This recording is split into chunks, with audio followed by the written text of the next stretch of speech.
अब जो मैंने आपको चीज़ें बोली हैं पिछले वाली नफ्स की जो है लेक्चर में, कि आपने ये चीज़ें जब आप करते हो तो आपका नफ्स अम्मारा जो है वो बढ़ता है, तो आप उन्हीं के ऑपोजिट करो। यानी कि इन शॉर्ट आप अल्लाह और अल्लाह के रसूल की बातें मानो। किस सेंस में? इस सेंस में कि अपने राइट हैंड से खाना खाओ, आते ही आप बिस्मिल्लाह पढ़ो और सलाम करो। बहुत से शौहर नहीं करते हैं, वो ये कहते हैं कि हमारी बीवी हमें सलाम करे। मतलब किस चीज़ का गुरूर है? आप लोग सलाम कर लो, क्या ही हो जाएगा। तो या बीवियाँ गुरूर में आ जाती कि नहीं जी पहले शौहर ही सलाम करे। तो आप दोनों में से जिसको मौका मिले वो सबकत ले जाए सलाम करने में, उसके नामामाल में ज़्यादा नेकियां लिखी जाएंगी। अगर आपको कंपटीशन ही करना है तो इस तरह से कर लो। और आजकल ये बहुत ज़्यादा एक खिचड़ी बन चुकी हुई है, जो अपने शौहर की रिस्पेक्ट करती है वो तो फिर करती जाती है, इतनी करती जाती है कि शौहर उसको मार रहा है, पीट रहा है, हकूक़ की खिलाफ़ी कर रहा है और उसको मतलब कुछ भी कर रहा है तो वो कह रही है कि ये मेरा मजाजी खुदा है। शौहर मजाजी खुदा नहीं होता, खुदा एक ही है, हकीकी और मजाजी नहीं होता। खुदा एक ही है और शौहर मजाजी खुदा नहीं है। और जो शौहर के सामने खड़ी हो रही हैं वो ऐसी सामने खड़ी हो रही हैं तो फिर वो बेचारे शौहर को जलील कर रही हैं, उसकी इंसल्ट कर रही हैं दूसरों के सामने, और उसके मुंह पर भी, उसके पीठ पीछे उसकी बुराइयां बयान कर रही हैं, उसके राज खोल रही हैं, या कुछ उसको हर्ट करने की कोशिश कर रही हैं, या किसी और के ख्यालों में गुम होकर अपने शौहर को तकलीफ़ दे रही हैं, या फिर वो किसी बाहर वाले के लिए अपने शौहर को जो है वो तकलीफ़ दे रही है। ज़रूरी नहीं है कि बाहर वाला कोई मर्द ही हो, कोई औरत भी हो सकती है, उनकी अपनी अम्मी बहन या उनकी कोई दोस्त है जो उनको पटिया पढ़ा रही हैं कि तुम अपने शौहर के काम ना करो, शौहर को जो है अपने कंट्रोल में रखो, ये है वो है। तो मतलब ये सारी चीज़ें करिए। ये बताने का मकसद क्या है कि जब आपकी किसी से भी लड़ाई होती है, जब आप किसी से बदतमीज़ी करते हो, फ़र्स्ट ऑफ ऑल तो आपको करनी ही नहीं चाहिए, ठीक है। और अगर आप करते हो, किसी से नहीं करनी चाहिए, चाहे वो शौहर है, चाहे वो माँ बाप है, चाहे वो बीवी है। अगर आप करते हो तो आपकी सराउंडिंग्स जो है वो बहुत ज़्यादा इफ़ेक्ट करती है, और इससे आपके अंदर की एनर्जी जो है वो बहुत ज़्यादा वेस्ट होती है। आपके जो नफ्स होते हैं वो बहुत ज़्यादा डिस्टर्ब हो जाते हैं, आपका अंदर जो है वो बहुत ज़्यादा डिस्टर्ब हो जाता है। नफ्स हमारा जो है वो जवान हो जाता है, नफ्स लवामा जो है वो बूढ़ा होता जाता है। तो इस तरह से आपके दोज़ख के रास्ते आसान होते जाते हैं। और मियाँ बीवी का स्पेसिफिकली क्यों बोल रही हूँ, क्योंकि इससे नस्लों के रास्ते जो है वो दोज़ख की तरफ चलना शुरू हो जाते हैं। झाड़ू भी लगवा रही हैं, बर्तन भी धुलवा रही हैं, कपड़े भी धुलवा रही हैं, नहीं, हमेशा आपने एक म्याना रवैया इख्तियार करने के लिए आपको कहा गया था। और जो अल्लाह ताला के रसूल ने आपको कहा था, आपको उस लिहाज से जो है अपनी ज़िंदगी गुजारनी है। अगर आप गुजारोगे तो ही बच पाओगे, नहीं तो फरिश्ते होंगे, आप होंगे, और वो आपसे पूछ रहे होंगे कि तुम्हें क्या चीज़ थी जो दोज़ख में खींच लाई। फिर आप यही बोलोगे कि मैं नमाज नहीं पढ़ता था, मैं नाफरमानी करता था, मैं शौहर की नाफरमानी करती थी, या मैं अपने बीवी के हकूक़ नहीं पूरे करता था, माँ बाप की नाफरमानी करता था। तो यही जो छोटी छोटी चीज़ें हैं जिनको आज हम कुछ भी नहीं समझ रहे हैं, यही छोटे स्टेप्स आगे जाके या तो हमें बहुत बड़ी जन्नत में ले जाएंगे जिसका हमारे दिल में ख़याल तक नहीं आया। आज का लेविश से लेविश, अमीर से अमीर इंसान, वो भी उस जन्नत के अदना से अदना दर्जे का सोच ही नहीं सकता। और या ये छोटे छोटे स्टेप हमें उस दोज़ख में ले जाएंगे ऑब्वियसली, जिसका कोई नहीं सोच सकता, इतनी सख्त होगी।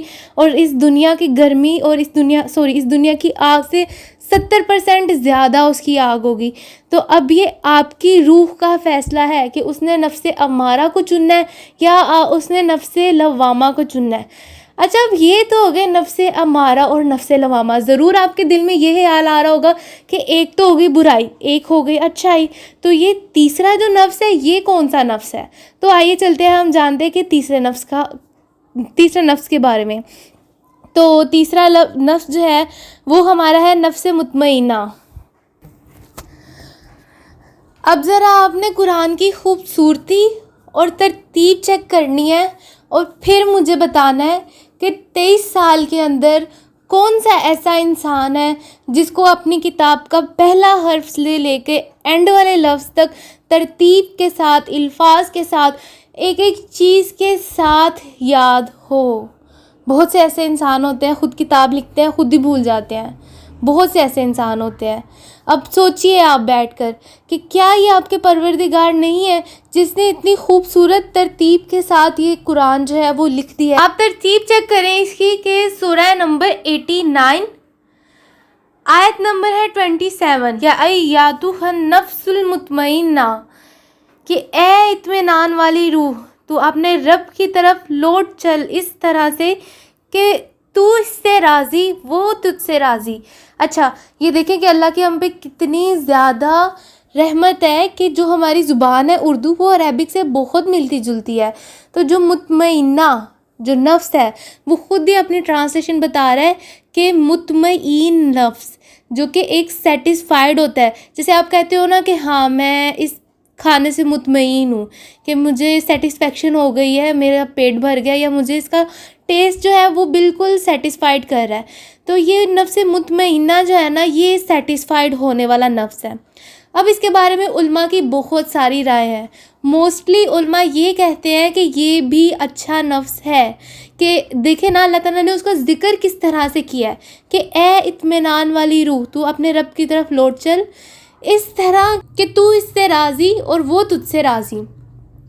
यानी कि दुनिया में काफ़ी दफ़ा ऐसा होता है, काफ़ी दफ़ा क्या 24/7 ऐसा होता है कि आप सेटिस्फाइड नहीं होते हो। आप कहते हो कि या अल्लाह मुझे 1 लाख मिल जाए, आपको 1 लाख मिलता है, फिर 2 मिनट बाद आप बोलोगे कि या अल्लाह मुझे इसका 2 लाख बना के दे दे, और फिर 2 मिल जाएगा तो आप बोलोगे 10 दे दे, 10 मिल जाएगा तो आप 1 करोड़ मांगोगे, और फिर 100 ऑन ये चलता ही जाएगा। हत्ता कि नबी सल्लल्लाहु अलैहि वसल्लम ने फरमाया है कि ये जो इंसान के पेट की आग है ना, इसको कब्र की मिट्टी के अलावा और कोई भी नहीं भर सकता, कि अगर इसको 2 जंगल मिल जाए तो ये ख्वाहिश करेगा कि तीसरा जंगल भी मुझे मिल जाए। ये मतलब ये आपके नफ्स की जो है ना वो चीज़ें हैं। लेकिन नफ्स मुतमइना एक ऐसा नफ्स है जो कि उस वक्त मुतमईन हो जाएगा कि हाँ अब मैं अपने परवरदिगार के सामने जाने वाला हूँ और मैं अपने परवरदिगार से राज़ी हूँ। देखें, काफ़ी दफ़ा ऐसा होता है ना कि एक कहावत है इंग्लिश में, till you don't make it fake it, कि जब तक आप उसको हासिल नहीं कर सकते कम से कम उसका दिखावा कर लो। कोई गलत सेंस में नहीं मैं कह रही हूँ। फॉर एग्ज़ाम्पल, अगर आपकी ज़िंदगी में मुश्किलात हैं, आप अभी सेटिस्फाइड नहीं हो, ठीक है, कोई भी नहीं है इस दुनिया में, पूरी दुनिया में सब मुश्किल में है, कोई दिखाता नहीं है लेकिन सब मुश्किल में है, तो फ़िक्र करने की ज़रूरत नहीं है।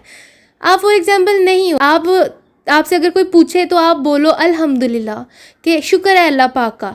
आपसे अगर कोई पूछे तो आप उसको ये ना सुनाने शुरू कर दिया करो कि मेरी सास ने ये किया, मेरी बहू ने ये किया, मेरी बहन ने ये किया तो मेरे भाई ने ये किया, मेरी माँ ने ये किया तो मेरे बेटी या बेटे ने ये किया।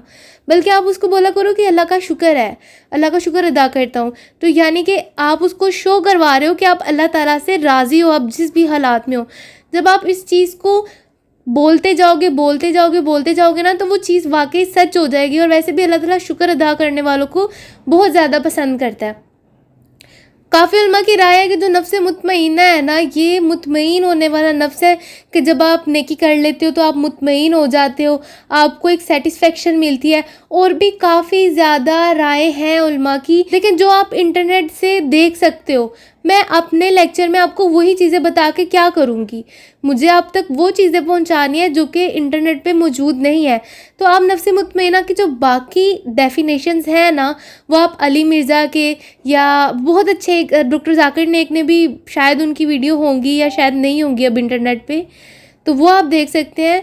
या फिर एक और सैयद फैज़ है, उनकी भी बहुत अच्छे लेक्चर्स हैं इंटरनेट पे मौजूद। और भी मुफ्ती मैंग है, नुमान अली है, इनके काफ़ी अच्छे लेक्चर्स जो है वो मौजूद है, आप उनको सुन सकते हो। लेकिन अब जो मेरे टीचर वो कहते थे ना, वो ये कहते थे कि जो नफ्स मुतमईना है ना, वो समझ लें कि 2 धारी तलवार है, ठीक है। तो अगर मैंने आपको कहा ना कि आपके छोटे छोटे स्टेप ही आपको दोज़ख की तरफ लेके जाते हैं, जिनको आप समझते हो ना यार कोई बात नहीं, कर लेते हैं गुनाह, वही आपको दोज़ख की तरफ लेके जाते हैं। और जिन नेकियों को आप बहुत छोटा छोटा समझते हो कि कोई बात नहीं कर लेते, छोटी सी तो नेकियां, वही नेकियां एंड पर आपको बड़ी नेकी की तरफ और जन्नत की तरफ लेकर जाती हैं।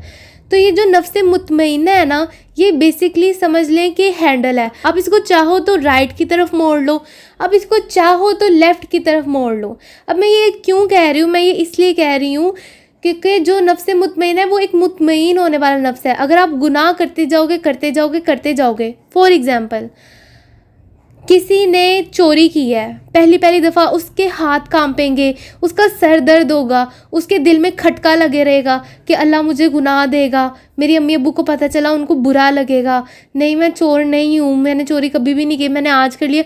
उसको बड़ा पछतावा होगा, बड़ा ही पछतावा होगा, ठीक है। लेकिन फिर वो दूसरी दफ़ा, तीसरी दफ़ा, चौथी दफ़ा, पांचवी दफ़ा चोरी करने पर वो सेटिस्फाइड हो जाएगा, अब उसके हाथ नहीं कांपने वाले।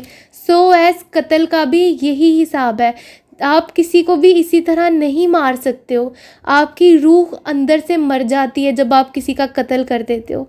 तो अगर आप किसी का पहली दफ़ा कत्ल करते हो तो आपकी रूह आपको झंझोड़ देगी, कई रातों तक नींद नहीं आएगी, बहुत बुरा हाल हो जाएगा आपका, आप पागल होने लग जाओगे। अगर बहुत से लोग हो भी जाते हैं, लेकिन जब आप दूसरा, तीसरा, चौथा कत्ल कर दोगे तो वैसे बेसिकली आप पूरे पागल हो जाओगे, ठीक है।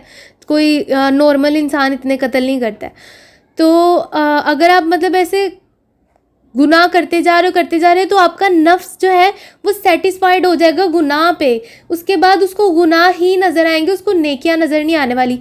ऑन दी अदर हैंड जो नफ्स मुतमईन है, आप किसी की मदद करते हो, फॉर एग्ज़ाम्पल कोई आपसे कह रहा है कि भाई मुझे 2000 दे दे, और वो 2000 ही आपकी जेब में थे, उसके अलावा आपके पास और कोई पैसे नहीं थे, लेकिन आपको पता है कि सामने वाले को मेरे से ज़्यादा ज़रूरत है और उसको वाकई है, ठीक है। तो आप उठा के उसको 2000 दे देते हो कि तुम ले लो, ये 2000 मेरी हैर है। तो वैसे इंशाल्लाह मैं आपको यहाँ से हटके एक राज की बात बताती हूँ। अगर सामने वाले को आप 2000 दे रहे हो ना, तो बदले में अल्लाह ताला आपको बहुत सारी नेकियां और इस 2000 का 4000 बना के देगा, या 2 लाख भी बना के दे सकता है। डिपेंड करता है कि आपने किस दिल से सामने वाले को मदद की है या सामने वाले को कुछ दिया है, ठीक है। ज़रूरी नहीं है कोई आपसे पैसे मांगे, बहुत से लोग हो सकते हैं वो आपसे इल्म भी मांग सकते हैं, आपसे कह सकते हैं कि मुझे ये चीज़ सिखा दो, मुझे तिलावत करना सिखा दो, या मुझे ये क्वेश्चन का आंसर बता दो। तो आप जो चीज़ सामने वाले को दोगे, एक तो वो आपको दुगनी होकर मिलेगी, और एक आपके जो दिल की गिरह हैं वो खुलती जाएंगी, आपका दिल इस चीज़ पे मुतमईन होता जाएगा कि कोई मसला नहीं है अपनी चीज़ें शेयर करने में, मैं कर लेता हूँ। ऑन दी अदर हैंड नमाज़ पढ़ने में, आप एक नमाज़ पढ़ना शुरू करते हो, या फॉर एग्ज़ाम्पल आप 4 नमाज़ें पढ़ना शुरू करते हो, और आहिस्ता आहिस्ता आहिस्ता आहिस्ता आपकी रूटीन पक्की होती है, आपका नफ्स मुतमईन होता जाता है, और फिर आप आहिस्ता आहिस्ता पूरी 5 नमाज़ें भी पढ़ लेते हो, फिर आप सुन्नतें और नवाफिल भी पढ़ लेते हो, फिर आहिस्ता आहिस्ता आपका नफ्स मुतमईन होता है, वो आप रोज़े भी रख लेते हो, आप नेकियां भी कर लेते हो, और फिर आप मज़ीद इस चीज़ में आगे चले जाते हो, क्योंकि अब आपका नफ्स जो है वो मुतमईन होता जा रहा है। लेकिन इन नफ्स के होने के बावजूद भी आखिरी फैसला आपकी रूह का ही है, क्योंकि एंड पे दोज़ख में जलना तो आपकी रूह ने है, आपके नफ्स ने तो नहीं जलना, उसने तो अभी मर जाना है। जैसे ही आखिरी सांसें हुई, सारे आपके बदले जो है वो फिनिश। अब आप नहीं सोचोगे कि इसने मेरी पेंसिल तोड़ी थी तो मैं भी इसकी पेंसिल तोड़ दूं, या अब आप नहीं सोचोगे कि वो मेरी गर्लफ्रेंड थी तो उसको कोई देख नहीं सकता और उसको मैसेज नहीं कर सकता। ये सारे के सारे इमोशंस जो है ना एक झटके में ख़त्म होके रह जाएंगे। जिस वक्त आपकी जान निकल जाएगी, आपके नफ्स को मौत आ जाएगी। तो लेक्चर जो है वो छोटा होने की बजाय जो है ना फुल लंबा हो चुका है, तो इसको मैं 2 पार्ट्स में अपलोड कर दूंगी ताकि आप दोनों पार्ट्स जो हैं वो सुन सको। तो फिर इसी के साथ मैं अब अपना लेक्चर जो है वो एंड करती हूँ। मैंने आपको रिप्लाई कर दिया है कि अलिफ लाम मीम का मतलब क्या है, मैंने बहुत अच्छे से आपको बता दिया है, और अब आपने मुझे कमेंट्स में नीचे बताना है कि अलिफ लाम मीम का मतलब क्या है, क्योंकि अल्लाह ताला ने भी बहुत अच्छे से आपको कुरान में ये चीज़ बता दी हुई है कि अलिफ लाम और मीम क्या है। और फिर उसके बाद अल्लाह ताला ने क्या ही आला आयत रखी हुई है कि अलिफ लाम मीम दालिकल किताबु ला रैब फीही हुदल लिल मुत्तकीन, कि अलिफ लाम मीम इस किताब के अल्लाह की किताब होने में कोई शक नहीं, परहेजगारों को राह दिखाती है। अब आप खुद सोचें कि अलिफ लाम मीम के बाद ही ये आयत क्यों रखी गई और क्या हो सकता है अलिफ लाम का मानी। और जो भी सबसे पहले अलिफ लाम का मानी बताएगा ना, मैं उसका कमेंट जो है वो टॉप पर रख दूंगी, यानी कि पिन कर दूंगी। इसी के साथ अल्लाह हाफिज़, फिर मिलते हैं किसी नई वीडियो में इंशाल्लाह। जब कहीं पे कुछ कुछ नहीं भी नहीं था वही